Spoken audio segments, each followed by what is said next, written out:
I watched my parents toss a wooden crate into the river and walked off. When I hurried closer, I caught a noise.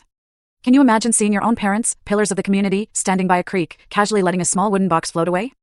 I thought they were mourning, saying a final goodbye to my sister, Lucia. I was wrong. What I found inside that box didn't just break my heart, it exposed a rot so deep within my family's honor that it still chills me to the bone, forcing me to choose between blood and betrayal. My name is Mason Beaumont, and I'm 31 now, living a quiet life in a tiny Nashville apartment. Most days, you'll find me with my camera, chasing light, capturing the small, beautiful moments people often miss, a sunset, a child's smile, the rustle of leaves.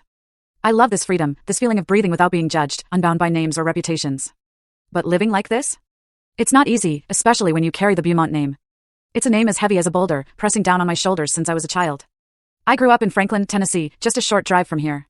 Our home was this sprawling estate, all towering white columns and gardens so perfect they looked painted. People called it the Beaumont legacy. 3 generations of my family had built an empire there, not just of wealth, but of reputation.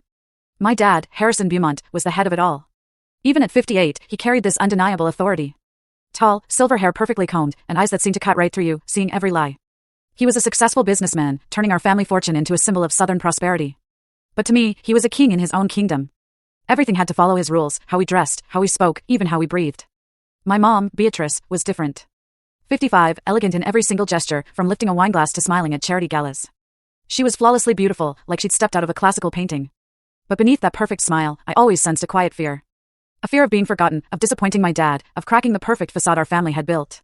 She tried so hard to keep everything just right, but sometimes, I'd catch a lost look in her eyes, as if she didn't even know what she was living for anymore. And then there was Lucia. My sister. 25 years old. The pride and joy of my parents. Lucia was the only light in that cold, rigid house. Her golden hair shone like sunlight, her clear blue eyes sparkled, and her smile? It could melt anyone. My parents raised her to be the perfect Beaumont woman, intelligent, graceful, a head-turner. But I knew Lucia didn't want to be a polished statue on display. She loved painting, the freedom of a brush on canvas, dreams she only dared whisper to me late at night, after everyone else was asleep. Lucia was the only one in that whole family who made me feel a flicker of warmth, a trace of genuine love amidst all the rigid formality. The Beaumonts were Franklin's elite. Every Sunday, we were in church, dressed impeccably, smiling for the local newspaper cameras. We hosted charity events and then watched the full story. Link is attached below.